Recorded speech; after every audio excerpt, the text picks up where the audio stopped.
welcome to you all again. Good evening.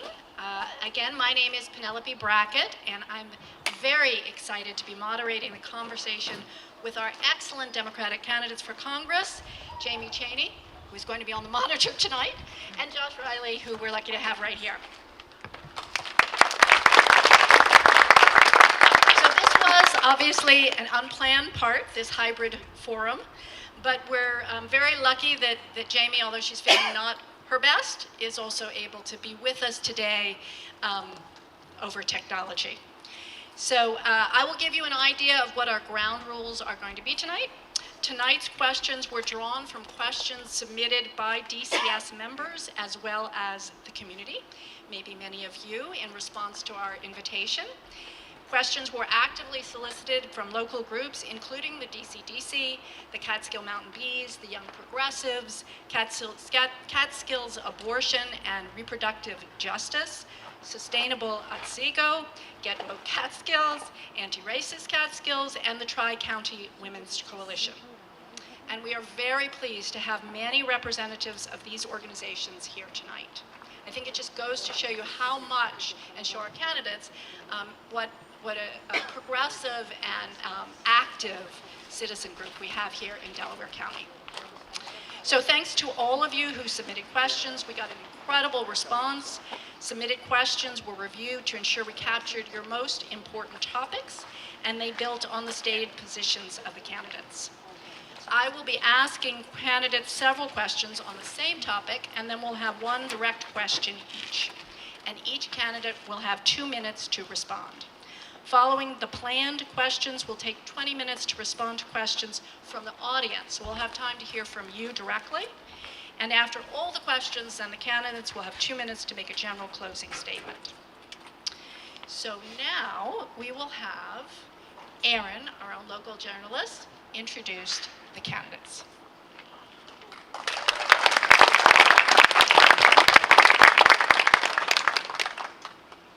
Thank you. All right. Jamie Chaney is a graduate of Yale University, where she earned a double major in political science and economics, and of Harvard Business School. She has served as a corporate executive working for Related Capital, a real estate financial services company, and overseeing strategy teams for top digital marketing companies like TBWA and Digitas. After seeing firsthand the struggles women had in balancing the demands of work and family, Jamie co-founded ProKanga, a talent recruitment firm and consultancy dedicated to pushing companies to provide health care, subsidized child care, and flexible schedules. Jamie also owns and operates a 75-head cattle farm in Rhinebeck, where she lives with her husband and 3 sons. Please welcome Jamie.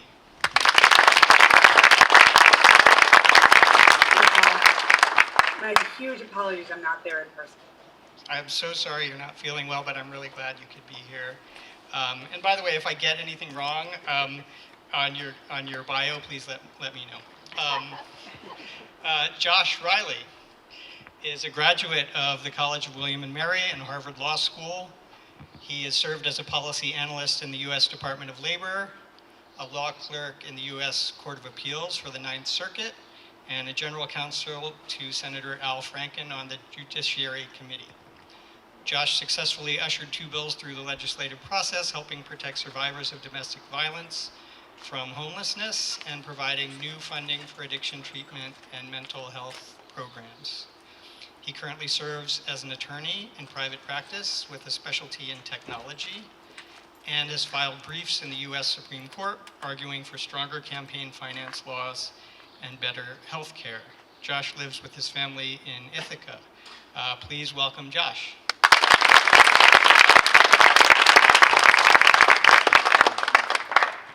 Thank you, Aaron.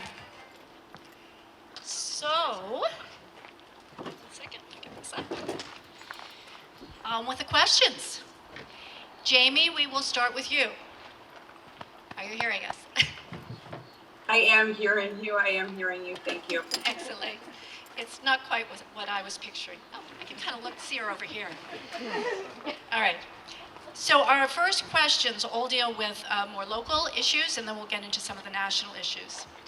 Jamie, what relationships do you have in our district that could form a basis of support through activism, organizing, work, or personal networks to make a successful campaign? And part two, how will you communicate and collaborate with constituents in office if you win? Absolutely, that's an excellent question because it is the basis of any good campaign, any good representation.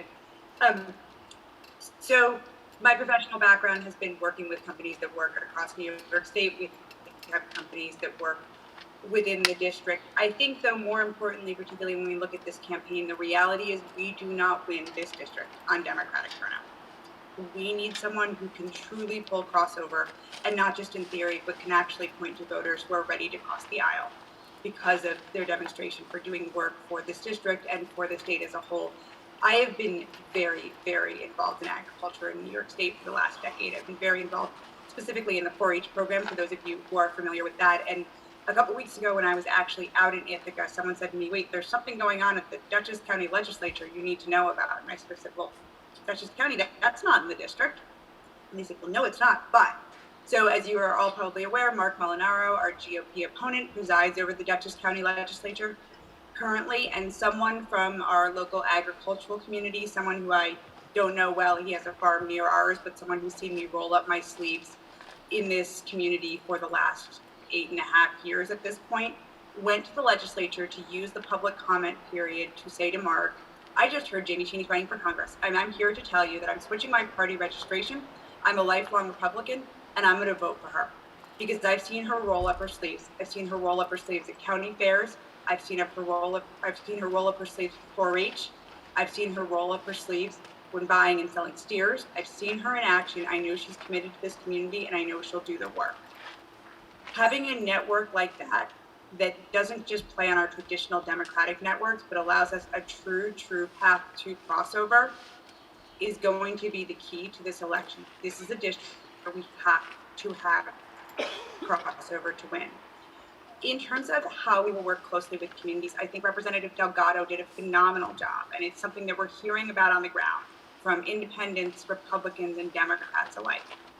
He truly took the time to build advisory councils and took into account communities' views on his bills.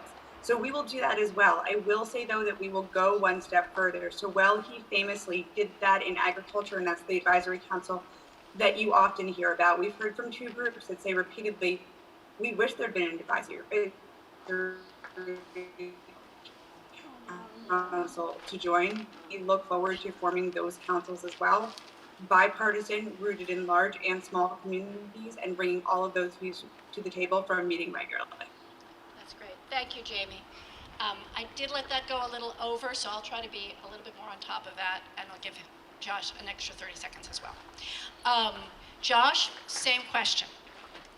Is that okay? Yep. Let's see. I'm so sorry. No. Gotcha. All right, we're off to a great start. Well, first of all, Jamie, I hope you're feeling okay. Please get lots of rest, water, whatever the doctor orders, and I hope you're feeling better. Everybody, it's so good to see you. Thank you for organizing this and coming out. What a beautiful setting to have this this conversation. So as Jamie helpfully pointed out, Mark Molinaro is from Dutchess County, which is not in this district. So the first part of my answer to this question is, as the only candidate in the race who was born in the district, who was raised in the district, who actually lives in the district, I think that's going to give us a big advantage in the general election against Mark Molinaro, who is outside of the district and abandoning his community to run here. Part of my deep ties in this district actually come right here to Delhi. When I was growing up in Endicott in the late 90s, early 2000s, my family worked in the IBM plants that we had there. My dad was a maintenance worker. And I remember when the news was coming out about the layoffs and the plant closed down. And my dad saw the writing on the wall that IBM was going to close down, all those jobs were going to get shipped overseas. And what he did was he went to his manager and asked to be placed on the graveyard shift at the plant. That's the shift that works overnight. And he did that so that he could go to work at night while IBM was still open, come home in the morning, he'd take a quick shower, grab a bite to eat, and then he'd jump in the car and he drove out here to Delhi to take landscape architecture classes at SUNY Delhi because you can't ship those jobs overseas. And he got his college degree. He never had a college degree, didn't attend college until 2004. I make fun of him because it was a year after I got mine, so I beat him to it. But I got to tell you, he did that and took those classes with kids who were half his age at that point. And I think that took a huge amount of courage.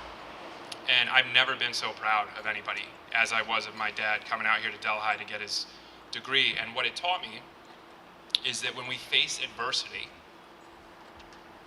we pull together, we push through, and we fight back. We don't cower from it. When my dad saw the plants were closing down, instead of cowering and saying, woe is me, he asked to go on the graveyard shift so he could take classes over here at SUNY Delhi. And I'll tell you what, we as a country and a community are facing some really big challenges right now. We had a Supreme Court just tell us guns are more important than women.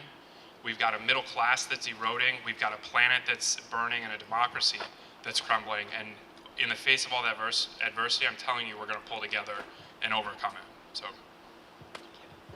Thank you, Josh. All right, our next question is about affordable health care. Jamie, affordable health care is a significant issue in rural America, including Delaware County. What actions do you believe should be taken to expand access to affordable health care? Do you support, part two, do you support Medicare for all? Why or why not? And I'll give you a 30-second warning. Right. Again, a great question, and one I think that impacts all of our lives every day. As you mentioned in the opener, I have spent my career thinking about the benefits that allow families to be successful and advocating for those benefits. And healthcare is at the top of the list. I have sat around a lot of tables articulating why this is the single benefit that we know companies must provide for working families. And we need to think about access in all ways. So we need to think about access in terms of cost, but I think the thing I am most struck by in this district is, well, the national conversation may be around cost. Cost becomes almost irrelevant if you simply can't get there. So not only do we need to address cost, but we need to address access. I have heard so many stories of people traveling an hour or 2 hours for a doctor's appointment unless they're willing to wait 6 months. And this is against a background where there's no child care, where gas costs $5 a gallon. And then someone says, well, how about telehealth? Let's do that. That should work. I think everyone there knows exactly how broadband works in this district. And while telehealth right now may seem like a great idea in our urban centers, this is exactly the reason I'm running, because we need to bring the reality of life in a rural district into the national policy landscape. If we're serious about telehealth, which can be a key part of healthcare access, we need to treat broadband in rural areas as a public utility. So I see those things as intertwined. In terms of Medicare for all, obviously the current proposal that's on the floor would probably triple our current federal budget. I'm also concerned about the fact that the benefits that many of our labor partners have worked for long periods of time to commit to their members wouldn't be honored under Medicare for all, and labor partners are a critical part of this conversation. That said, I strongly believe that healthcare is a human right and that there should be a public option. Thank you, Jamie. Josh, same question? Great. Yeah, the first case I took out of law school, a lot of my classmates went to Wall Street and worked for the banks. I decided, of all places, to go to Florida to sue the Florida government, working in partnership with the American Academy of Pediatrics. And we argued, as part of that case, that healthcare in this country should be a civil right. And I believe that as much today as I did when I made that argument in court. Things we need to do right away around the healthcare system is, number one, let's all remember here as Democrats, we are all much better off on this issue than the Republicans who voted to repeal the Affordable Care Act. So the differences we all talk about around healthcare are on the margins when it's compared to a party that's trying to tear down the entire system. Some things that we should do immediately to improve access to healthcare. Number one, I would like to lower the Medicare eligibility age down to 55 years old. So once you're 55, you can get into the program. What that actually does is strengthen the Medicare system by putting a healthier cohort into it.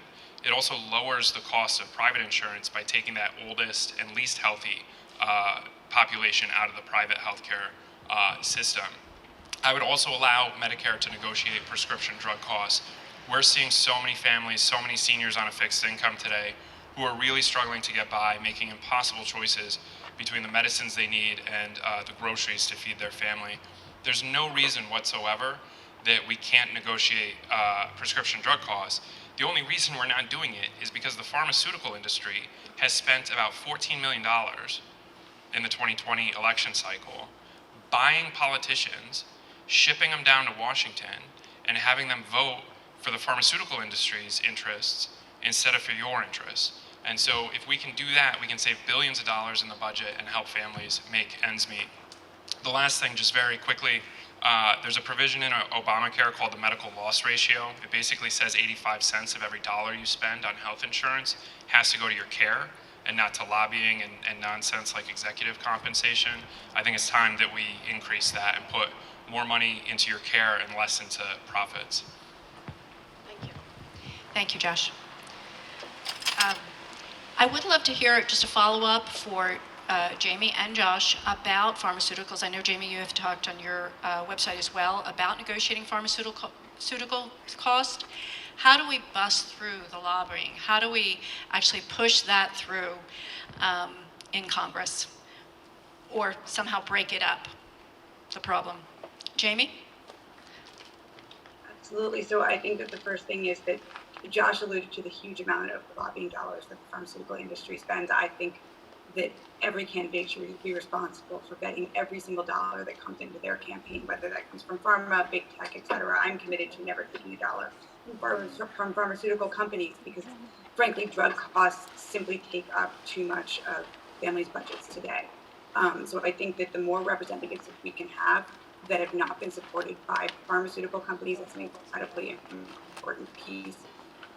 Specifically, I see allowing Medicare to negotiate with pharmaceutical companies over drug costs to be something that we put directly into having Medicare cover vision, dental, and hearing, because those are the things that we know are impacting family budgets, particularly our seniors' budgets in terms of healthcare in real time.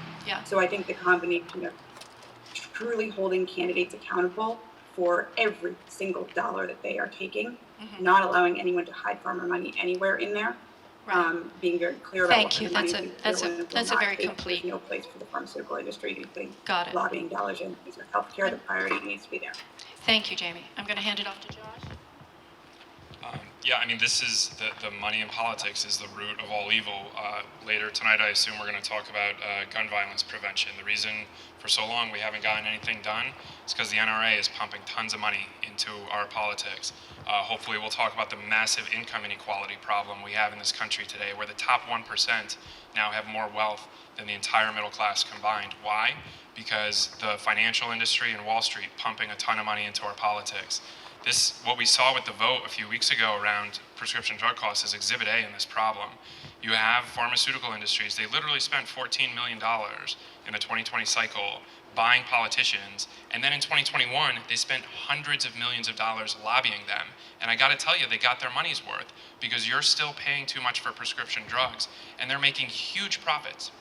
So I made a commitment in this campaign as a matter of principle that I will never, ever take a single penny of corporate PAC money, and I never will. I'm the only candidate in this race who can say that. We were endorsed last week by End Citizens United, which is the leading campaign finance reform organization in this country. And if we're going to start solving problems, we got to start working for working people and not special interests.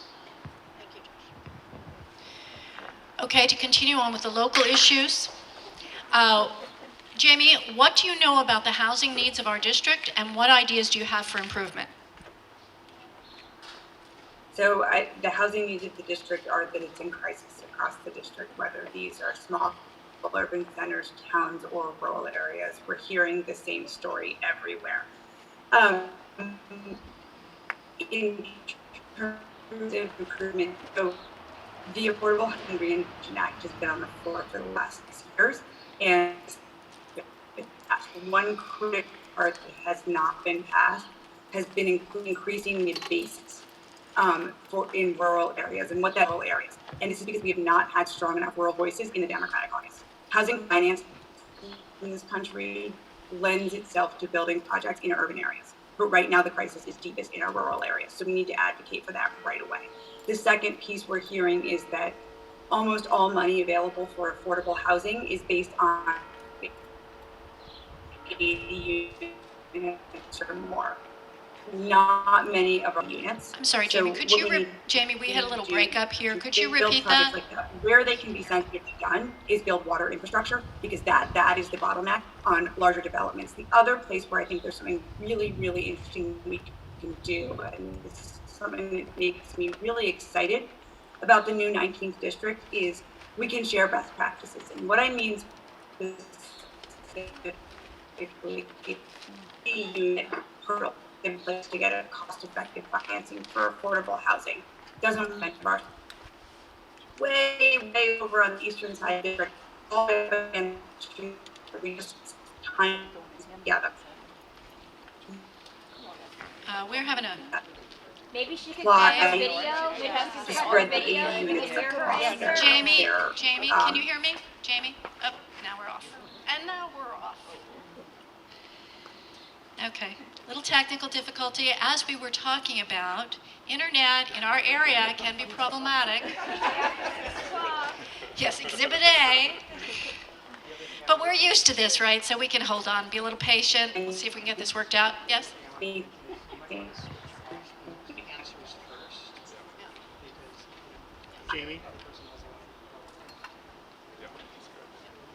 Jamie, can you hear me? You're doing so well. You want my hotspot? It's her.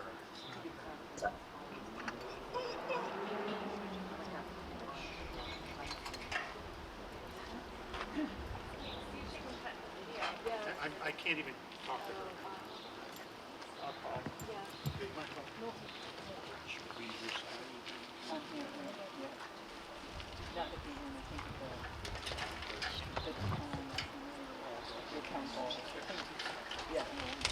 All right, so we're going to go to, we're really going to have to start all over with that answer, I think, for Jamie, because I don't think most of us caught, at least I didn't catch much of it. So I'm going to go to Josh, let him answer the question, then we'll come back and let her start all over.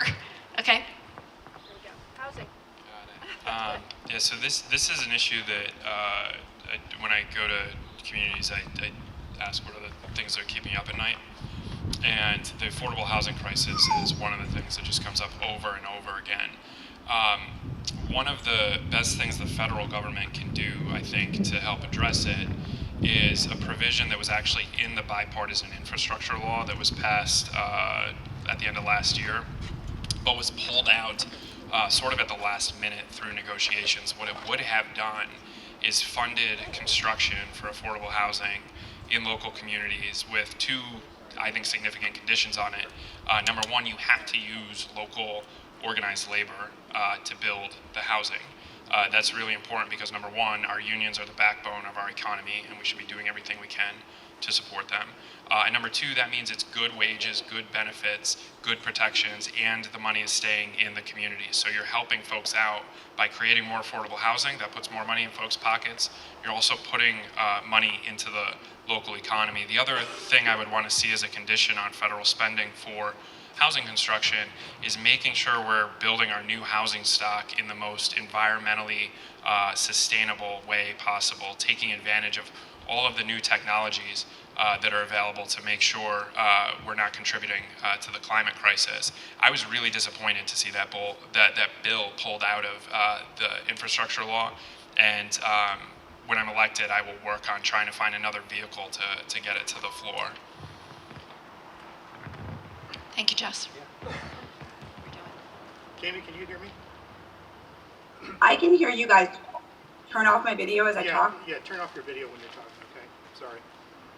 There you go. Okay, my huge apologies, and again, I truly wish I were there with all of I you know. tonight. So, Jamie, I'm gonna, as was I mentioned just in my wanted, introduction, I started my career in the financing of affordable housing, and so many of the issues that dominate the housing crisis right now are that all of our financing programs in place are frankly designed to address a housing crisis in urban areas. And so much of the crisis in the 19th district is in rural and small town areas, although it's very much felt in our urban centers as well. So the Affordable Housing Reinvention Act has been on the congressional floor for the past 6 years, and only a few clauses of it have been passed. The clause that has not been passed has been increasing the basis, which is a calculation determining how much financing can be given to projects specifically in rural areas. So much of why I am running on every issue is because we do not have strong enough rural voices in the Democratic caucus. And this is a great example of that. I would push to pass that clause immediately. A second issue in terms of actually addressing affordable housing stock in rural areas is that all financing programs in place favor developments of 80 units or more. There are very few places in this district where we have the water and wastewater infrastructure available to support 80 units. So we need investments in water infrastructure. The other thing that I would do is share best practices across this district. While the new 19th district may feel sprawling and disconnected, there are very much shared issues, and I see opportunities to learn from one another and to have a representative who shares those best practices. An example of this is a cluster of 6 towns up against the Massachusetts border who have just taken that 80 unit barrier, combined 6 plots of land across their 6 towns, and are applying to developers and 4 financing packages by spreading the development across the 6 towns. If that is successful and we find that works, that's something we should roll out to how we approach bringing affordable housing units into rural areas across the district. Great, thank you, Jamie. So we're going to move on to some national issues now. The first one is reproductive rights. So you both state that you support a woman's right to choose and codification. Even if we can pass reproductive rights legislation in Congress, how would you address the possibility of Republicans overturning legislation or the Supreme Court overruling legislation? Please detail the steps you'll take to ensure reproductive rights if you are elected. And please be specific. I'm going to hand this one off to Josh first. Thank you. So the work on this issue can't wait. So every Democrat who's running for any office across the country should promise you in no uncertain terms that they will support codification of Roe. If they're not making that promise to you, they're not worth your time or your vote. I support unequivocally codification of Roe, and I'll do it on day one. There are so many other things we need to do, though, creatively with the legislative and congressional oversight process to overturn the Dobbs decision. One of the things I've already been working on so that we can hit the ground running on day one in Congress is having the Justice Department enforce women's right to FDA-approved abortion medications. Those are authorized right now for up to 10 weeks, and they account for about half of abortions in the country right now.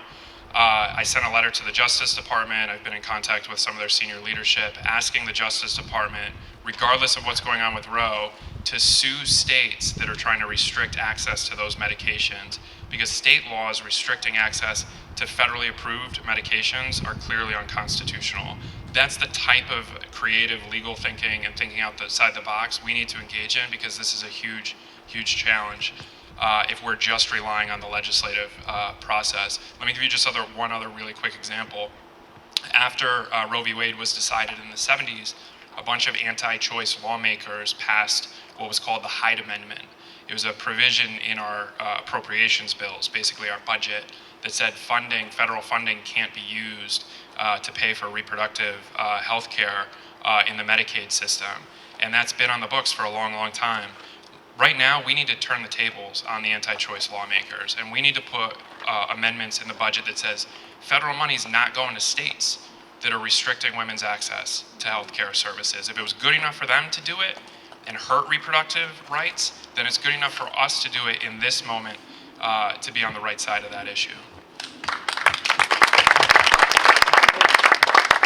Jamie?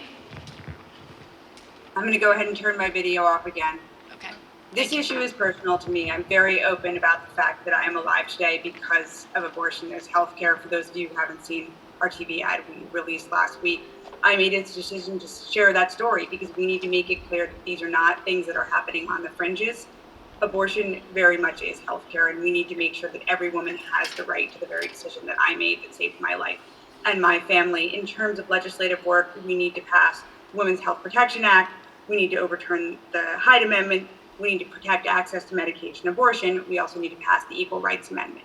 I have spent my professional career, though, unpacking issues for working women and working families. And sometimes they're not only the issues that are on the surface. And I believe that this is an element of what's happening with Roe. There's the legislative work that needs to be done, and then there is simply the underinvestment in women's healthcare that we have made across the board. 90% of the 19th district is an OBGYN desert. That means that someone needs to drive over an hour for OBGYN healthcare. What does that mean for the 15-year-old girl who's seeking out contraception? What does that mean if she suspects she's pregnant and she's trying to get information to make a decision by a certain point in her pregnancy where she might be comfortable with the decision, or God forbid, state law prevents her from making a decision that might be right for her? I think we need to look at the whole picture. This is where someone who can speak to this from lived experience can say this is about a law and it's about so much more. It's about underinvestment and undersupport of women's healthcare in this country. Thank you, Jamie. So we're moving to gun control. In 2020, the most recent year for Pew Research data, 45,000 plus people died from gun-related injuries. Over 19,000 were gun murders, a 34% increase from the previous year, a 49% increase over 5 years, and a 75% increase over 10 years. Jamie, you write we need comprehensive gun reform, including banning assault weapons, expanded background checks, red flag laws, and addressing ghost guns. Given recent gun legislation, what one or two items would you push for next? And how do you propose to bust through the resistance to enact gun reform? To me, the absolute priority to push for next is an assault weapons ban and an increase of the minimum age to buy a weapon. These are absolute priorities. I've shared with many of you, if we've had the opportunity to meet in person, the story of driving my 8-year-old to school a few days after Texas, and him saying to me in the backseat of the car, "Mommy, if this shooter comes to my classroom, should I try to climb out the window or should I hide in the bathroom?" Oh, I forgot to turn off my video. We are traumatizing a generation in real time because we cannot push through these laws that 80% of Americans support. The way that I would work to push them through is by bringing those people to the table. This is my community. I know this community. Many, many people will say, I own a shotgun and I use it as a tool on my farm, and I'm truly terrified the day after an assault weapons ban is passed, my shotgun will be taken away as well. I can speak with credibility to this community to say, no, that's not what we're going to do. I can speak as someone who uses a gun as a tool on the farm. I can speak as someone who knows the moderate Republicans who are ready to cross the line on rowing guns, and someone who knows the people that we need to win a district like this and be able to pass that assault weapons ban. Thank you. Thank you, Jamie. Josh? Thank you. So I served as a counsel on the Senate Judiciary Committee after the massacre at Sandy Hook, and I have to tell you it was one of the hardest and most difficult things I've worked on. Number one, seeing so many grieving parents coming to Washington asking for something, anything, to be done to keep kids safe. And then seeing a complete failure and breakdown of our democracy when the NRA rolled in with tons of money and tons of lobbyists and shut everything down. We had a package of reforms at the time that some of which is now in pieces, has been enacted in the recent bipartisan compromise, but so much of it is still out there. They had over 90% of support from the American people and yet still failed. In what functioning democracy do we have something as simple as improving the background check system fail with 90% support? It's a democratic system where special interests like the NRA can roll into Washington and flood the place with money and drown out your voices. So in addition to a number of the policies we've talked about here, one that's a top priority for me is one that I worked on after Sandy Hook, which was improving the National Instant Criminal Background Check system. That's the system within the FBI that's actually responsible for processing background checks. Today, it's faulty for two reasons. Number one, we're not checking all of the things we need to be checking. And number two, for the things we are checking, we don't have all the records in the system. So both of those things need to be done, and they need to be done right away to do something meaningful about gun violence in this country. Thank you. Um, so we're moving on to climate change. You both cite that climate change poses an existential threat to our planet. How should Congress balance taking action to mitigate climate change with demands of economic growth when they conflict? How would you fight for climate change given the resistance from our own party? Please provide some examples. I love this question because I just totally disagree with the premise of the question. It's a false choice to say we have to choose between saving the planet and economic growth and jobs. Not only is it a false choice, they're the same thing. One of the things I am most excited about with this campaign and being in Congress is the amazing opportunities in this district to create the jobs of the future fighting climate change. I'm telling you, we are at an inflection point in this district where with just a little bit of a push and a nudge, we can, in a matter of years, be on the forefront of innovation in fighting climate change. Let me give you one specific example, and afterwards I can give you a bunch of others. There's some amazing technologies that are coming out of our SUNY system right now with respect to clean energy storage and advanced batteries so that we can save the sun when the sun's not shining, we can save the wind when the wind's not blowing. We're doing that right here in our SUNY system. All of that technology is coming out of our SUNY system. So how do you take that from a lab on a SUNY campus and get it out onto a factory floor? Well, you need investments, you need federal investments, and there's provisions in the new bipartisan infrastructure law designed specifically for this purpose. And so one of the things you should expect out of your representative is advocacy day in and day out with the relevant departments of jurisdiction for that program to bring that money home as capital investments so that we can take all of that clean energy storage out of the lab in the SUNY system and put it to work on the ground with real jobs here. There's tons of other examples across the district, and I'm telling you, we should be really excited about it. We should be really, really excited about the potential here. Thank you, Josh. Jamie, same question. Absolutely. I have 3 young kids, and I feel a deep fear every time, particularly after the EPA decision came down. What does that mean for our children's future and the value that we put on it? I am truly, truly scared by the value that we've put on protecting our climate and the world for our children. That said, I think that the way we protect the climate is by winning seats like this. And as I've been in my day-to-day in my agricultural and rural community, and then on the time that I've spent on the trail, I'm struck by the fact that there's a real breakdown in the language that we use around this. Very often we will hear, particularly our farm community, talk about the heat we're experiencing right now. We had torrential rains a couple Augusts ago. I don't know if you remember, we only got 1 cut of hay that season. People talk about that with the same sense of fear that I talk about the climate we're leaving for our children tomorrow.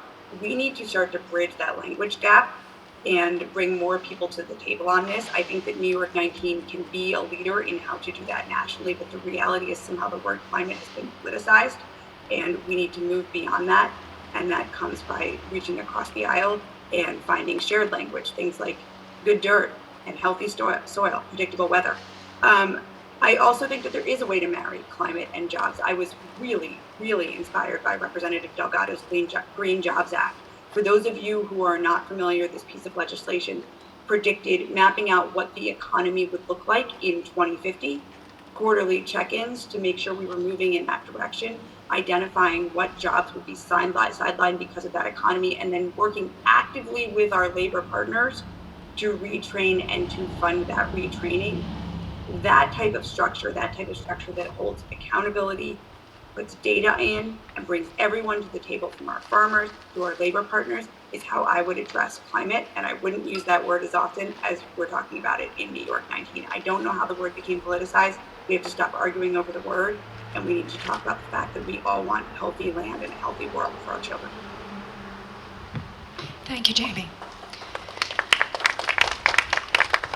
So we've just addressed 3 issues that have recently been significantly impacted by the Supreme Court. Many would say by their values versus American values. Jamie, I'm going to hand this one to you. Do you believe there should be changes made to the Supreme Court? If so, identify the changes you would like to see and explain the steps that you would take to bring about those changes. there's no question in my mind that this is an all hands on deck moment. From Roe, we're putting the lives of of women in jeopardy in real time. To guns, we're putting our children's lives at risk every day. We're putting everyone's lives at risk every day simply existing in this country. To climate, those last three decisions were heartbreaking. I do not think that the immediate answer should be expanding the court. I am concerned that what we're going to have happen in that case is that we're just going to increase the pendulum, and it's going to be expanded again by a Republican majority when that is possible. Rather, I think we need to look at addressing in every way possible, using the power of the executive branch, using the power of the legislative branch, and then frankly, and I bring this back to the way I described the healthcare system on the ground around Roe, making sure we're looking at the roots of the problem and funding the things that are important such that people don't end up in a situation where they need to exercise one of these rights. So to me, increasing the size of the court is a last resort. That said, I'm here for the future of our children, our community's children, all of our children, and we need to protect those rights. That's what it comes down to. We'll have to look at that as an option. I asked us to look at the other branches first. Let me just bring up also, what about term limits? Is that something you would consider? I feel very, very strongly about term limits. I would love to consider it. Thank you. Josh? Yeah, so I'll pick up there. I think that's actually the best. So number one, something needs to be done because this court is wildly out of step with the American people. I understand, I'm a lawyer, I understand that the courts need to be insulated from the politics of the day, I get it. But there's something egregiously wrong when you have a Supreme Court in the matter of, 72 hours telling us that guns have more rights than women, and by the way, let the climate burn. So something needs to be done about this. What I would propose and what I would support is having 18-year staggered terms. This is not radical at all. In fact, it has a ton of precedent. Most state court systems are currently structured this way. Most constitutional democracies around the world are structured this way. An 18-year term insulates you from politics. You can't run again after that, so there's no political influence on what you're doing. And what we'll do is we'll stagger the terms so that so that the vacancies come up such that every 4-year presidential administration gets 2 judges. What that's going to do when it's staggered is have a court that always reflects the elections from the last 4.5 terms. So if Democrats win 4.5 terms, you're going to have an all-Democratic court. Republicans win 4.5 terms, you're going to have an all-Republican court. If it's like what we've seen over the recent years where the party is going to go back and forth, you'll have a balanced court. I think we should do that. Take the current the current court is so out of step. Do you know the last time we had a court with a majority of Democratic appointees on it? It was when Brown v. Board was decided. It was when Brown v. Board was decided. And I'll tell you what, like, people have their politics, but we haven't been an overwhelmingly 6-3 Republican conservative country in the 60 years since then. So I would impose term limits staggered and let the court be reformed that way. Thank you, Josh. All right. We have already addressed something about funding, and both of you talked about not accepting donations. I know, Josh, you mentioned about from PACs, and I think both of you talked about pharmaceuticals. Some candidates have also chosen not to accept donations from crypto or fossil fuel companies because of the environmental impact, particularly for New York. Any other thoughts about your approach to fundraising, and are there other industries or sources that you would not accept donations from? I'm going to hand this one to Josh. Yeah, so our campaign is the only campaign in this race that has never taken a penny of corporate PAC money, and I never will. When I worked as counsel in the United States Senate, I actually worked on the constitutional amendment to start doing the really hard work of overturning Citizens United, which is the most disastrous case for our democracy probably ever. So we need to overturn Citizens United, and I am refusing to take any corporate PAC money as a matter of principle. So where are we getting our money instead? The majority of our contributions are $25 or less. 2/3 of our contributions are actually $50 or less. And even without taking corporate PAC money and running a grassroots campaign, We've raised over $1.2 million since launching the campaign in November. That's more money than any Democrat running for the House in all of upstate New York in that period of time, incumbent or challenger. So we are running a race that is by working folks, for working folks. It's the reason that End Citizens United endorsed us. It's the reason Defend the Vote endorsed us. It's the reason the Voter Protection Project has endorsed us. And I'm really proud of that operation. Thank you, Josh. Jamie? Absolutely. So you heard me allude earlier to the fact that I think that this goes beyond corporate PAC money. We must overturn Citizens United. But in the meantime, we cannot fight with one hand tied behind our back. We will face a GOP opponent this November who will be 50% or more funded by dark money. Oh, I don't know about all of Jamie, you, but I am not going to fight for Jamie, my children's I'm future. sorry. I'm going to suggest you. Fine. Yes, it's starting to go. Is it better? Is that better? Yes. Is that It's better? much better. Thank you. Didn't want to lose Okay, sorry. you. I'll back up a sentence or two Yep, and let's back up. see how it goes. Yep. We will face a GOP opponent this fall who will be funded probably 50% by corporate PAC and dark money. I refuse to fight for my children's future or any of your children's future with one hand tied behind my back.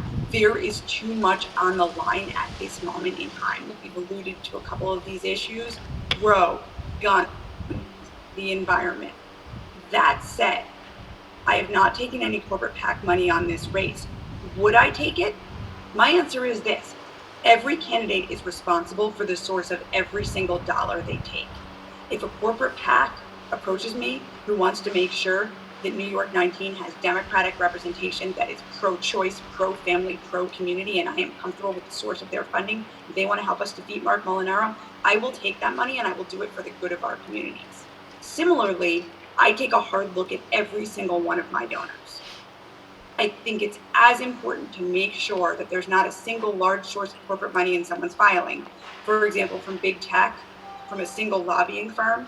Maybe it comes from individual donors, but that has exactly as much influence as a corporate PAC. So we need to overturn Citizens United. To summarize, in the meantime, I'm not going to fight with one hand tied behind my back when these rights are on the line, and we are all responsible for the source of every single dollar in each of our filings. Great, thank you. So the next question is about LGBTQIA rights.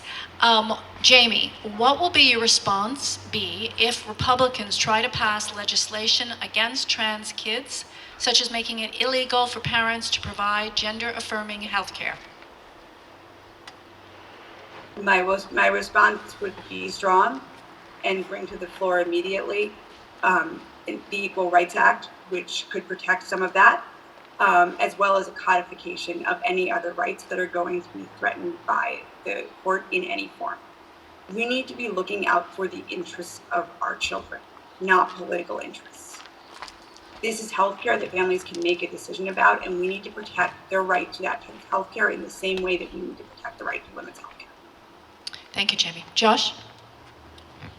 Yeah, I think this goes back to when we were talking about Roe v. Wade being overturned, and we've got to start thinking creatively and more aggressively. So in addition to the obvious legislative steps we would take to address the Dobbs decision, I mentioned a handful of things we could do through agency oversight and the regulatory process. The same thing applies here. So obviously, any Democrat who's running for office today needs to tell you that they're going to support the Equality Act. I support it.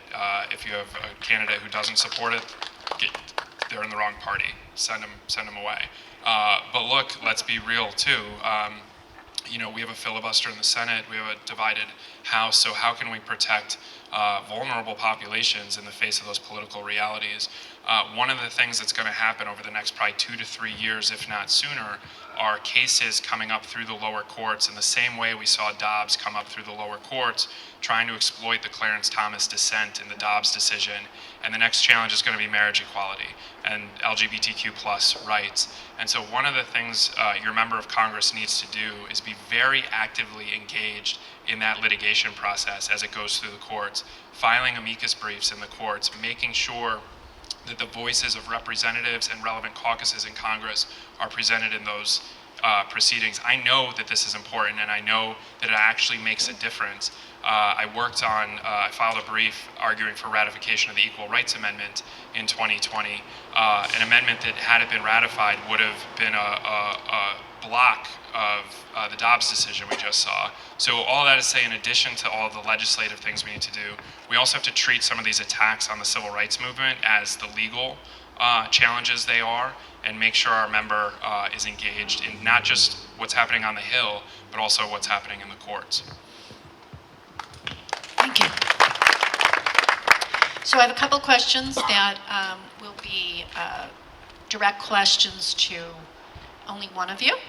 The first question is to Jamie.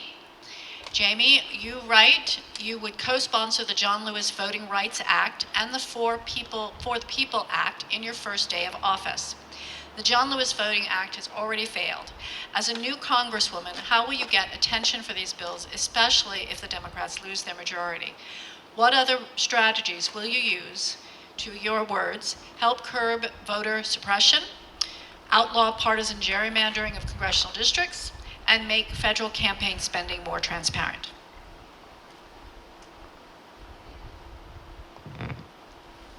Sorry, switching my muting and my video strategically to allow the streaming to work. My apologies. I believe that the majority of Americans are supportive of this legislation, and this is where we need to focus on bringing rural voices into the Democratic caucus. When I travel this district, I hear people say, I feel strongly about voting rights. I feel strongly about Roe. I feel strongly about guns. But I'm also really, really worried about my family's privacy. And when we can give credibility to those things and equal weight in the Democratic caucus, we create validity. And it's frankly by increasing the size of the Democratic caucus going forward, by making it a place that pulls all of these groups, particularly these rural groups, under our umbrella. The reality is we do need to pass this act with a majority. And to get that majority, we're going to need to welcome more people and speak directly to the concerns of our rural communities, which is where we have the opportunity to expand the number of Democratic seats we have in the House. Can you tell me a little more about how we would, particularly around voting, speak to the needs of the community that would make them want to join forces in this caucus? I'm sorry, absolutely.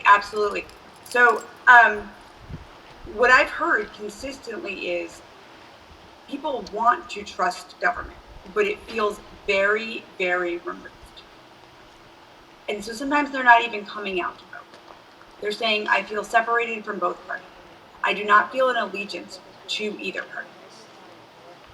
So we need people to come out, and we need people to elect Democrats. And that's truly how I believe that we can address this. I think we have undercount, and I think we have a gut response of people not to trust government because of things, and I often allude to this. For example, around gas taxes, there was a lot of discussion from the Democratic Party of some of the top two policy lines being encourage people to buy electric cars or encourage people to take public transportation. Those things are out of reach or do not exist for our rural communities. So we start to undermine trust when we present those things as our solutions. Again, this comes from having a rural voice at the table to say that's not a solution. Public transportation is not a solution in our rural communities. Stop addressing it as if it is. When we start to actually address what day-to-day life looks like in these rural communities, bring the types of funding dollars like Delgado brought that actually address things like water infrastructure that have a real-time impact on people's lives, we address the shaky foundations of trust in the entire system. Got it, thank you. So this one is just for Josh. Josh, you identified 4 areas for action regarding communities of color: investing in marginalized communities, reforming criminal justice system, responding to generational financial system exclusion, and fixing our broken immigration system. Of those issues, could you speak to your first priority and provide details on how you would make that happen? So the answer is yes. All of them. Can I actually, because it's related to this, I just want one thing on voting rights, because this is, look, if there's an issue where we're talking about disenfranchising and taking power away from communities of color, It's taking away the right to the ballot. This should not be a partisan issue. How did we get to a point where our democracy, the one thing that for hundreds of years has united us, how have we gotten to the point where democracy is a partisan issue? Do you know what the vote was when the Voting Rights Act was reauthorized? Not the first one in the 60s. Do you know what it was when it was reauthorized in 2005? It was 99-0. You know who signed it into law? George W. Bush. And right now, we're at a place where we can't even get a voting rights bill done. So look, that is incredibly frustrating, and you have every right and every reason to be cynical about our politics because of it. I'm telling you, it takes a long time. The process takes a long time, but there are things we can do to get a Voting Rights Act back on the books. When I was counsel in the Senate, it was 2013, the Shelby County versus Holder decision was decided. That's the decision that gutted the Voting Rights Act, the pre-clearance requirement that you're familiar with. So what we did is we knew we weren't going to get a bill signed the next day to restore it, and knew it might not take 10 years or 20 years. But what we started doing was we got a bill introduced, we held a bunch of hearings, we brought people in, we held them accountable, we cross-examined people under oath about the utter hypocrisy of being a party that just 10 years before voted unanimously for voting rights, and now on the exact same set of facts and the exact same law is voting against it. And look, we're not going to do it overnight, but that sort of thing, that sort of pressure, it moves the needle, and it's worth continuing to fight. I think when we're talking about power and voices for marginalized communities and communities of color, there's nothing as important as the ballot box. Just really quickly on one of those issues, criminal justice reform. We have a situation in this country where we have about 2.5% of the world's population. We have about 25% of the world's inmates. We had a massively failed war on drugs for a generation that put communities of color behind bars and destroyed families. One of the things that I'm going to support and co-sponsor is the Clean Slate Act. What that says is once you have paid your debts to society and served your time, then you can have those records sealed so that you can go out and get a job, get a house, and not be disqualified from the benefits you need to get back on the road.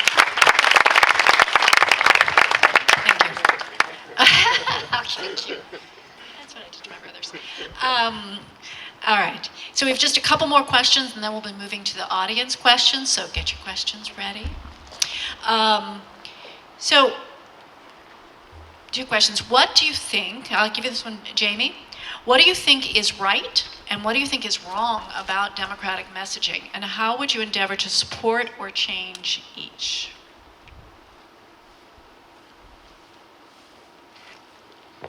I'm proud of the vast majority of our democratic messaging. I think what is right about it is we truly, truly are a party that believes in doing the best for our communities, for our families, and for the next generation. I think the biggest place where we can improve our democratic messaging is making sure that it extends beyond urban centers. I alluded to a few policies earlier, and there's another one I mentioned specifically, which simply isolate rural communities. So as a parent in a rural community, when test to return was part of the COVID approach this winter, it felt entirely irrelevant to my community. However, when you go to New York City, for those of you who weren't familiar, test to return is if there was a COVID case in your child's classroom, you needed to test your child to ensure that they were negative and then they could return to school. That's great if you're in New York City and there's 3 PCR testing vans on your street. Up here, the nearest PCR testing center might be 45 minutes away. You can get an appointment next week, and oh, by the way, you need to take a shift off of work to actually driving to probably at home in the intervening week while your children are at home. Well-intentioned policies designed to keep our classrooms and our children safe, policies that don't acknowledge the reality of life in rural America. I think our democratic messaging has to include the way that life looks in our small towns and our rural communities, because they're increasingly left behind.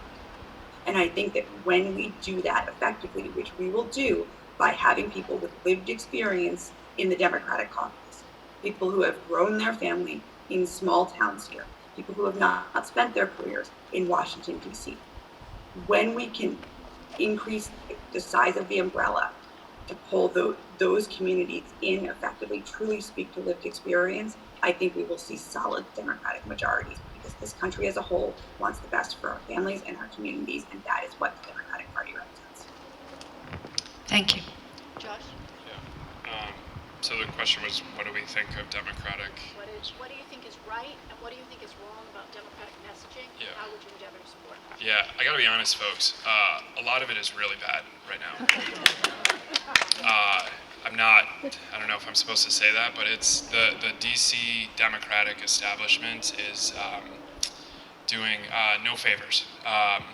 The talking points that come out of Washington from the Democratic Party are so wildly out of touch with the conversations we're all having with each other across this community. You get talking points from the Democratic establishment in Washington to go tell people that the economy's great. Go tell people that jobs are booming and Joe Biden's the best jobs presidents ever is what they tell you to say. And look, the reality is the conversations I'm having with folks around the kitchen table, if I were to show up and say that, number one, I would lose all credibility. They would think I was crazy, because the conversations I'm having at kitchen tables with folks are very similar to the conversations I had growing up in Endicott with my family when we were trying to figure out making the next payment to pick up the school clothes off a layaway at Kmart, or figuring out if we had enough quarters and nickels in the savings jar to go to Darien Lake for vacation. Folks right now in this country are struggling. And that is not an issue about Democrat or Republican or red or blue. It is an issue about change or the status quo. The status quo in this country from both parties has failed working families.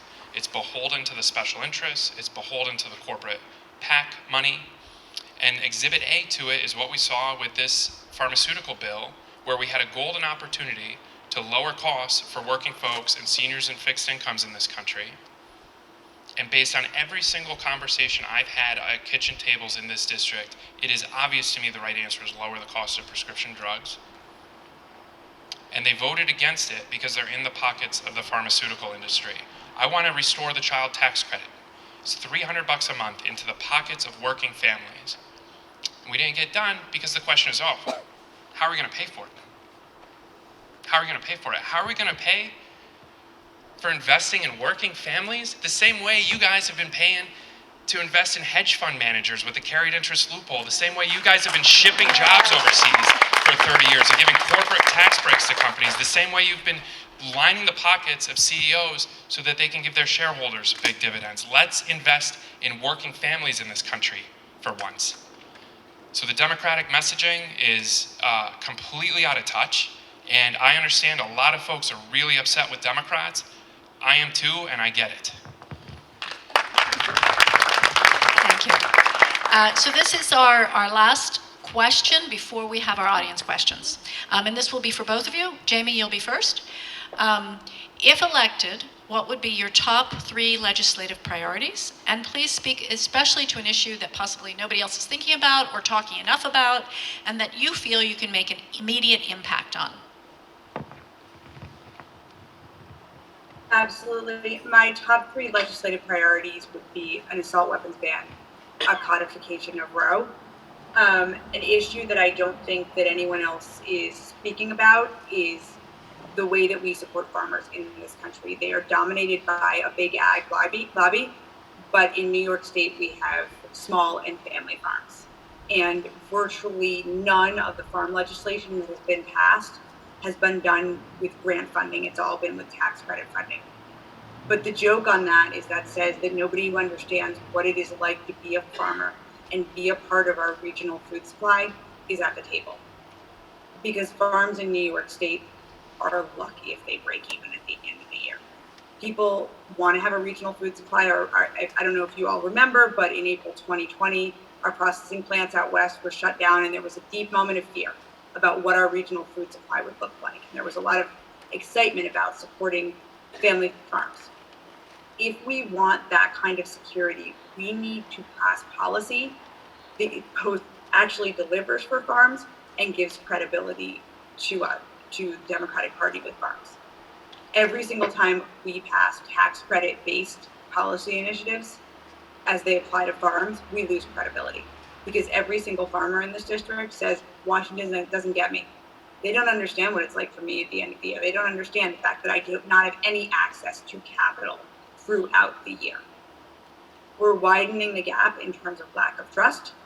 And this is one of those issues where I think that having genuine voices who have spent their career and built businesses in the community can speak to and build credibility. That said, my absolute legislative priorities are going to be an assault weapons ban, codifying Roe, and codifying any other rights that come behind Roe and are threatened by the Supreme Court. Thank you. Josh? So much of what happens in Congress in Washington is the stuff you're seeing on the headlines and on Fox News if you're watching it, or MSNBC. My biggest focus is what's going on in our backyard. So 3 things I'm going to try to do right away. Some of it are conversations we're already having. The very first meeting I had after these new district lines were drawn, I learned that the water treatment facility in Walton is either at or above capacity. It's a huge issue because what it means is new businesses and economic development opportunities can't come in because they don't have that infrastructure. The recently enacted bipartisan infrastructure law creates a pool of money specifically for that purpose. And so one of the first calls I'm going to make is to the department and say, hey, I've got a great project in my district. Can I get your people talking to my people? Bring them up to Walton. Let's get that done. Number 2, I talked a lot earlier, and I will talk for days if you'll let me, about fighting climate change with all the technology coming out of the SUNY system. There's a provision in the bipartisan infrastructure law. It's now being run by the Commerce Department. It's called the Battery Material Processing Program. It's billions of dollars designed specifically for these projects here. So that's going to be a phone call that I've already started talking with folks. Hey, come home. Let me show you all the great stuff we're doing here and why the federal government should invest in that. And then third, I think this is an issue that I've been hearing about here. It's certainly an issue I've been hearing about as you go further east in places like Cairo. I know in Endicott, where I grew up, it's an issue. Our groundwater isn't as clean as it needs to be. There's some things I want the Environmental Protection Agency to do around PFAS and PFOA contaminant levels to make sure they're monitoring our water, to make sure the water you're drinking and that our kids are drinking is safe. So those are 3 local issues that I want to focus on, among many. Great, thank you. All right, so now we're turning it over to you. Who's going to ask our first question? Excellent. You win! There you go. So you're tailgating, Thank waiting for the you. big moment? Yeah. This is like an embarrassment of riches. You're both so fantastic. It's really, I feel really lucky that we have both of you, and everything that you've both said about your views on the issues match my own, and it's all great to hear. But that also leaves me and probably others in this difficult position of not knowing which one of you to choose. And it's been hard. I mean, we wanted to get more to that here, and it's still very difficult. So my question is designed to help me get closer to that decision, and I'm going to ask you both to step back from the issues themselves and talk about, given your understandings of how Washington works, what sets of skills do you have that inform the way that you work, the way that you operate? We have more of a business background, more of a law background. How did these? How would you approach getting things done to be really effective? Jamie, do you want to lead off on that one? Absolutely. This is a really, really good question, because at the end of the day, this is about getting things done. I built a business in an industry that did not want to change and did not think that it had to change. This is a business that puts in place benefits and flexible work schedules in the financial services industry, which is one of the largest and most entrenched industries in our country. And I didn't do it by banging on doors and saying, it's the right thing to do to put in place benefits that are going to help working parents. I did it by sitting with companies and saying, what drives your bottom line? What are the levers? Going to working parents, interviewing hundreds of them, and saying, what would have let you stay in the workforce? What would have changed the outcome? And then bringing those groups to the table together and finding places where they were actually more aligned than they thought. And what this meant really specifically was building out business cases that showed that if you invest X amount in this benefit, it may cost you more upfront, but you as a company end up saving money in the long term because you have less turnover.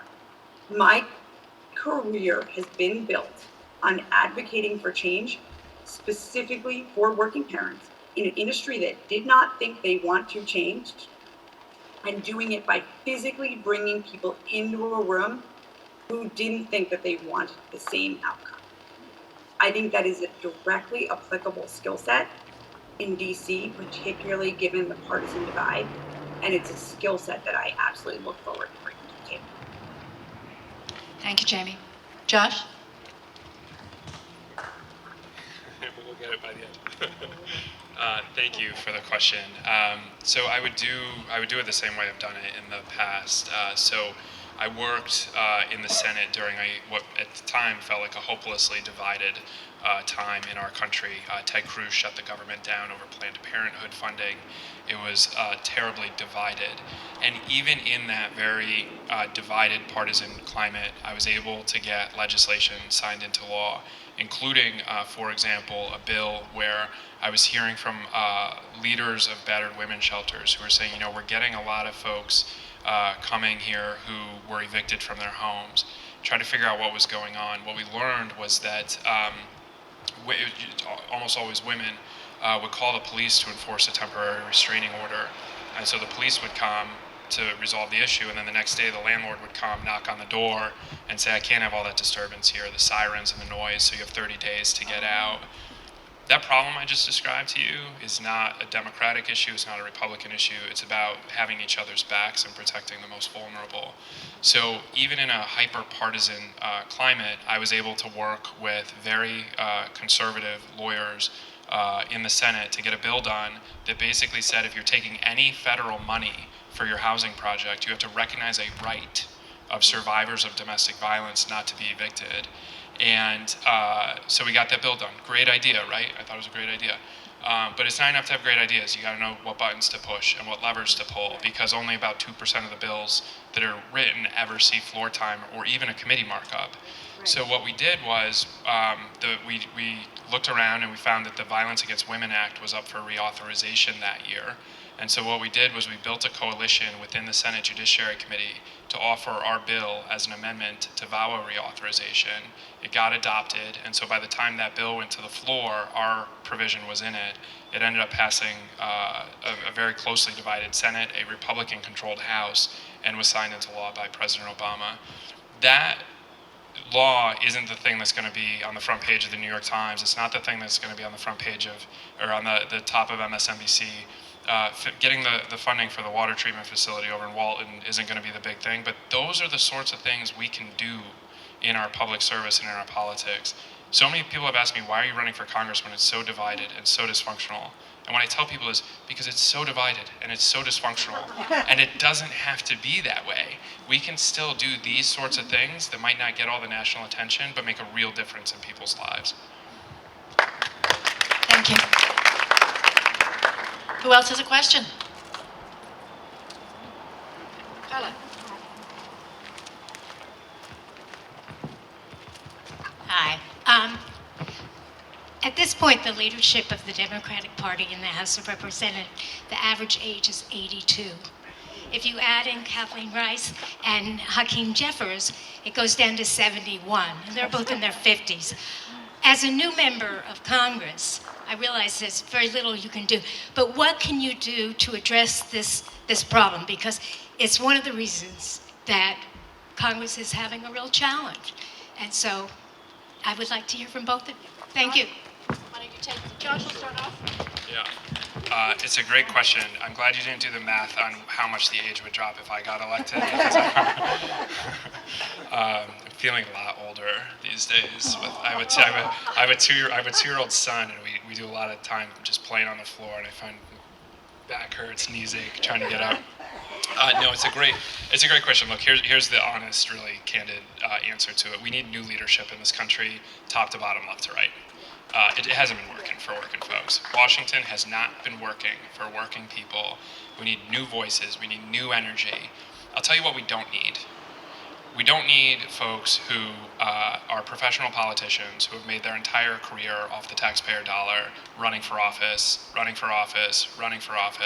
just to serve themselves.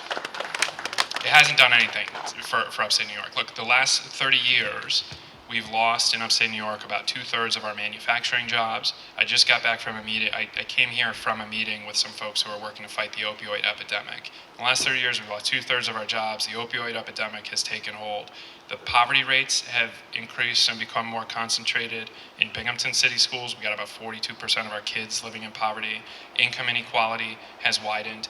And in this election, you're going to have a choice between somebody who's been in office for 30 years, not in office in this district, by the way. He's abandoning his community to run in this district, but he's been in office for 30 years, and he's overseen a political system and a political establishment that has sold you out and done nothing for you.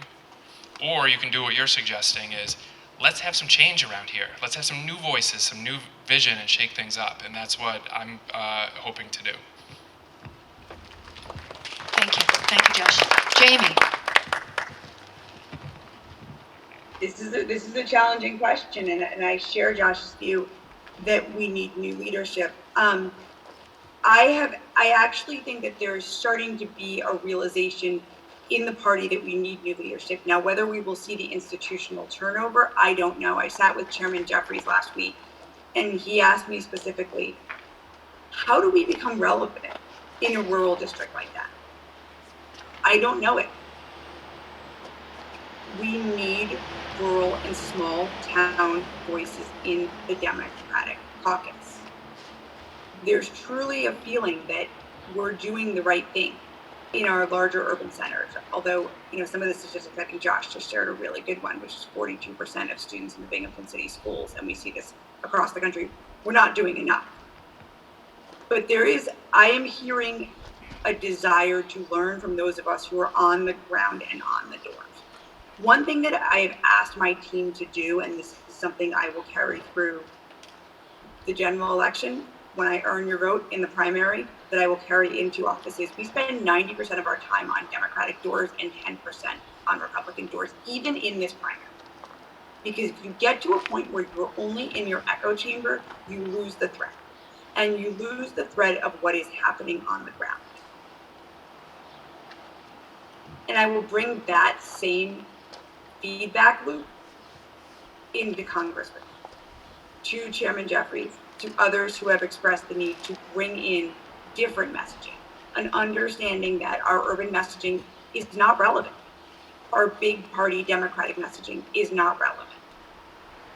But in order to make it more relevant, we need people who have spent their adult lives in these communities, who've built businesses in these communities, who have credibility in these communities, to bring back what is relevant in Washington and to share that message. Thank you, Jamie. Anyone else? Yes.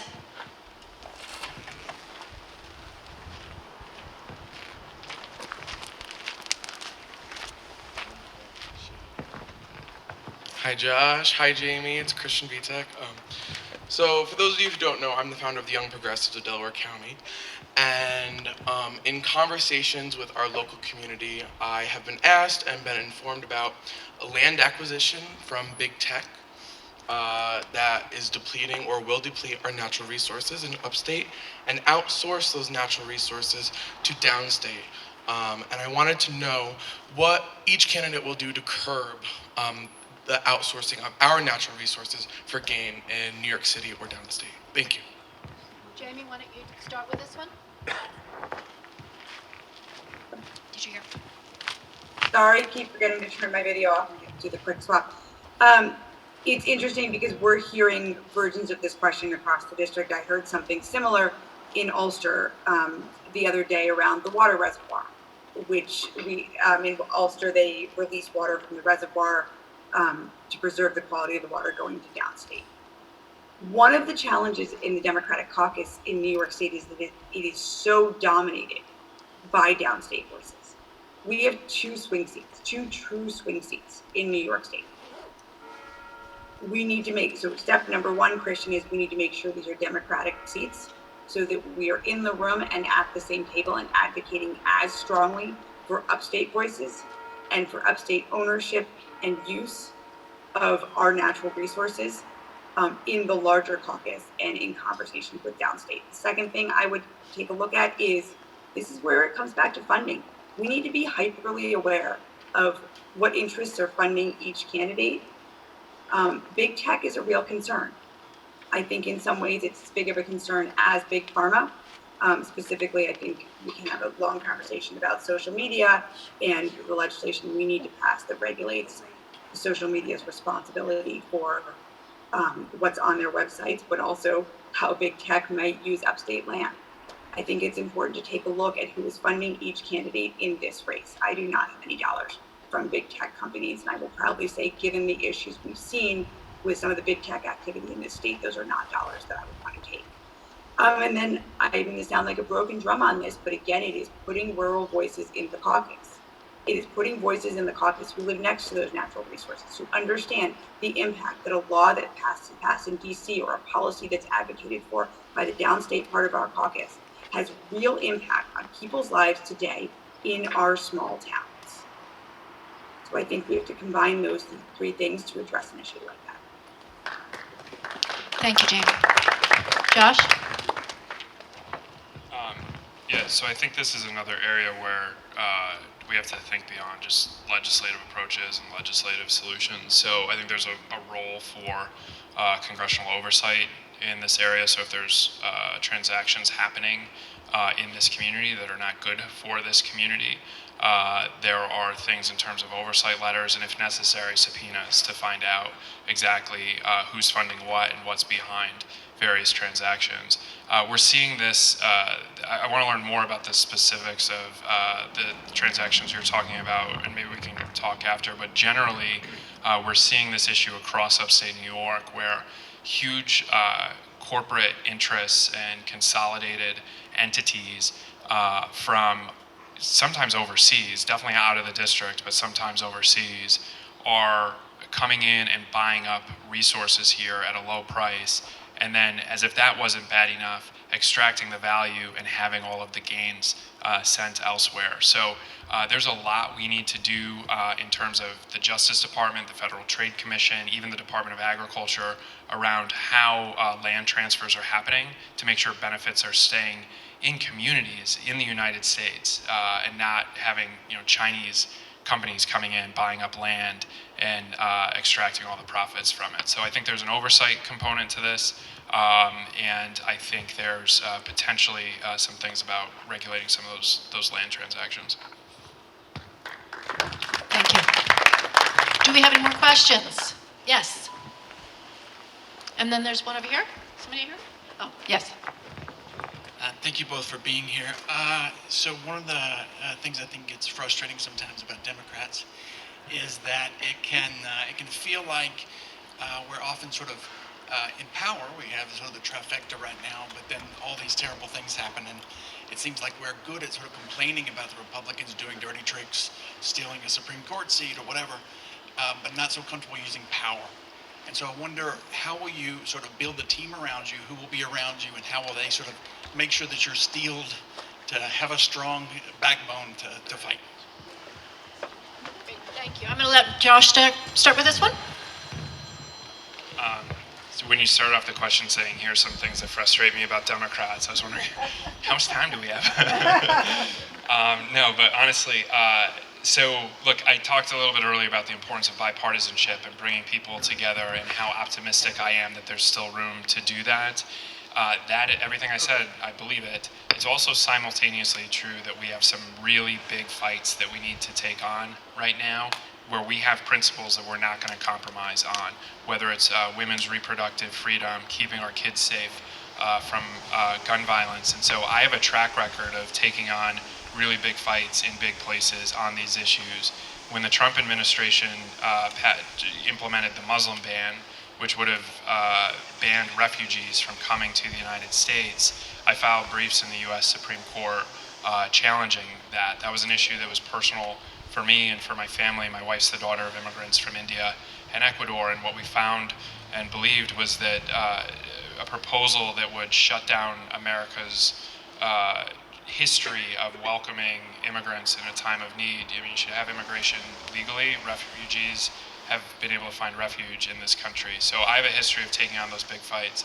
The Equal Rights Amendment, I filed briefs in federal court suing the federal government to force it to recognize the Equal Rights Amendment as part of the Constitution. We've had actually, some people don't realize this, we've actually had 2/3 of the states ratify the Equal Rights Amendment already. And so our argument was those ratifications should take effect and the Equal Rights Amendment should be in the Constitution. So when it comes time to taking on really big fights on these issues, I'll be ready to do it. Thank you. Jamie. So I got up on national TV last week and we launched an ad that shares my own personal story of abortion as healthcare. I made the decision to do that, share that story the day after the doctor's decision came down. And it's funny because a lot of the feedback that I got was, well, that was really brave. And you know what? I don't think that was really brave. I think that was necessary. Because if we don't start to bring into the light the fact that this is not something that happens on the fringes, but that this happens to someone who you might perceive as being successful or having a stable family or being healthy, we're not going to address the issue and we're not going to lay bare the huge amount of damage that we are about to do to a generation of women. I would look for a representative who is willing to speak out loudly when necessary, willing to speak out loudly outside of a comfortable structure. That was very much outside of a comfortable structure. The other place I've spoken out loudly in my career and very much dealt with discomfort was choosing to take on Wall Street, to advocate for working parents. I could have taken my business school degree and I could have done a lot of things. But I wasn't okay letting that system be in place. And what I've seen since I've spoken out, both in my earlier career and then particularly over the past few weeks as I chose to share my story, is when you have a backbone like that, you don't end up feeling alone. Because people come to you and they say, you finally gave me a voice. Do you know how many women have come to my campaign across this district and said, I wasn't engaged in politics, but I saw your ad. I saw you as a mother share that story, and all of a sudden politics became relevant to me again. It's not just a bunch of men making decisions about my body, but there was someone I saw who could advocate for me. It's the same example I saw earlier in my career when I took on the fight for working parents. People came to me and said, everyone was happy to let me just sit on the sidelines. No one ever called me after I left my job and said, is there a way we can get you back in the workforce? So what I found is when you take these big, bold, necessary steps, you don't end up alone because the people you're advocating for become voices quickly. And I have been so inspired by the amount of support our campaign has received from women across this district who feel that we have finally given them a political voice. Thank you. Thank you, Jamie. This will be our last question from the audience, and then we'll have our closing statements. John. Hey guys, thank you. I was trying to gauge a little bit of self-awareness because politicians, I've seen them for years, are great talking points. You're on top of the issues. Closer to So the mic. you both have great academic I'm sorry, backgrounds. they're just asking Mike. Yeah. Mike, so they can hear you. There you go. Okay, you both have great academic backgrounds, so Harvard thing aside. And you both succeeded well in professionally in very difficult environments. So it means you're both competitive, probably A-type personalities. So given that, how would you rate yourself in terms of impassioned versus ambitious or personally ambitious, and which do you think is more important? Because if you're not ambitious, a lot of American great politicians, Johnson and others, were incredibly ambitious and allowed them to get stuff done. Great question. Hard. Thank you. Josh? That is a great question. So, and I think the answer for me at least is pretty easy, that it's passion about the community that you're serving matters more than anything. This is really personal for me. My family has been here in this district for over 100 years.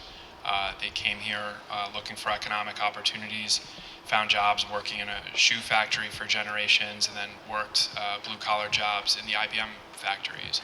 And I saw, growing up, those jobs go away, those jobs shipped overseas, because corporations, enabled by politicians from both parties, allowed them to ship jobs overseas where the labor was cheap, where the environment was degraded, where the laws weren't followed.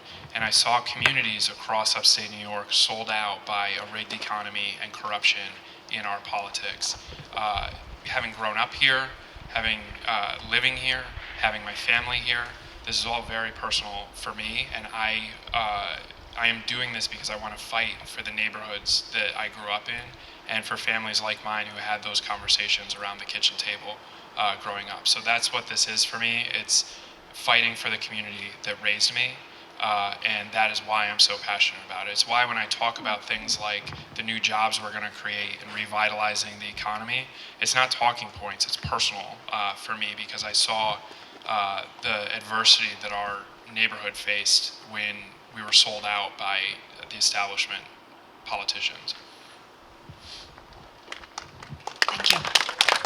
Jamie.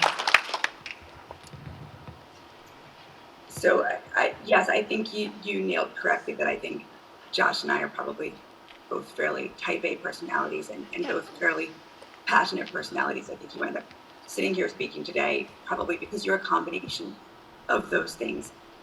My entire career, though, has been a track record of taking my passion and doing the hard things to empower others.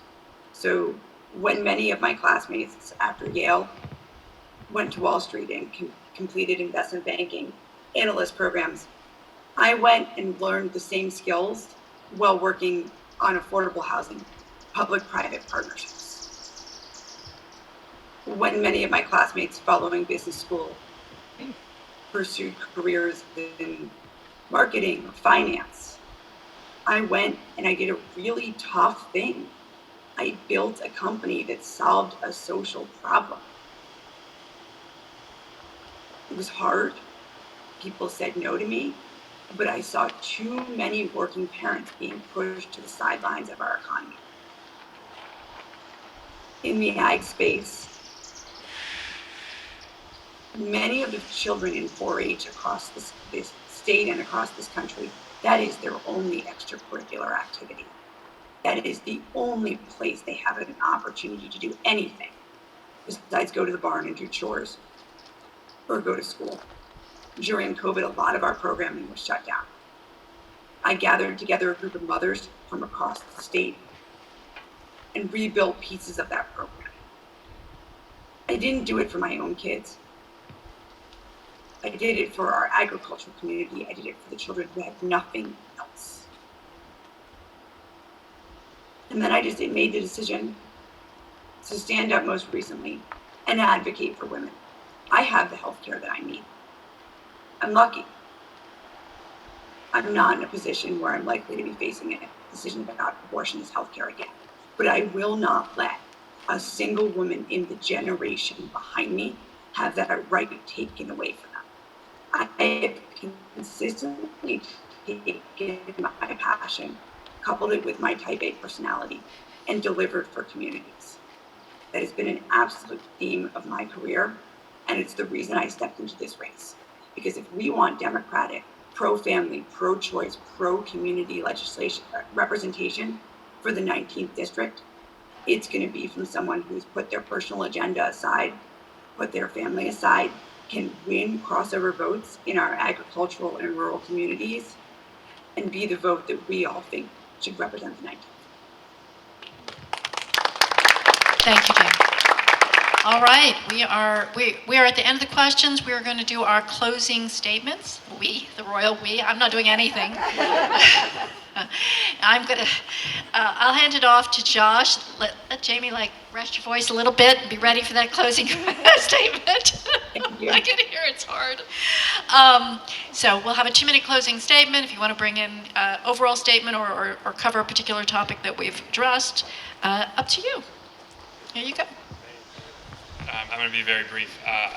First of all, thank you for being here tonight, for being so engaged with our democracy at such a critical time. Thank you for hosting and moderating. I know it's not the easiest thing. I want to invite all of you to join our campaign. I'm really excited about the campaign we've been building. We've picked up a bunch of really exciting endorsements over the last month or so, including the Nurses Union, the Communication Workers of America, the United Auto Workers Union. This morning, the Painters Union endorsed us. We have a lot of organized labor support, which is really special to me, given my background. We also have been endorsed by End Citizens United, Defend the Vote, the Voter Protection Project, organizations that are really focused on preserving and strengthening our democracy. So far in this race, we have 11 counties in this district. 7 of the county Democratic committees have endorsed in this race. They've all endorsed our campaign, and I'm really, really proud of that. I mentioned our campaign finance program. Most of our contributions, $25 or less. If you're in a position to chip in, we'd love to have your support. And then finally, we're about 4 weeks out from the primary and only about 15 weeks out from the general. So if you're interested in making phone calls or knocking on doors, we have members of our team here who can take down information to volunteer. You can also do that on our website. It's joshrileyforcongress.com. Thank you all so much for having us. I really, really appreciate it.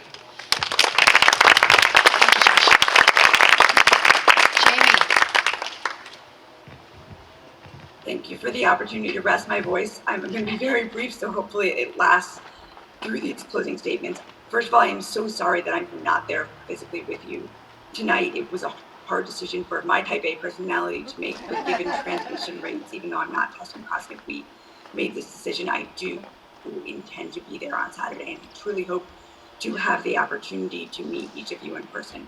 We are incredibly proud of the campaign that we've built. We're incredibly proud of a group that's come together, what we call our mom organizers, a group called Moms for Jamie, who has been an organic effort on the ground to organize. We have a traditional ground and field program as well.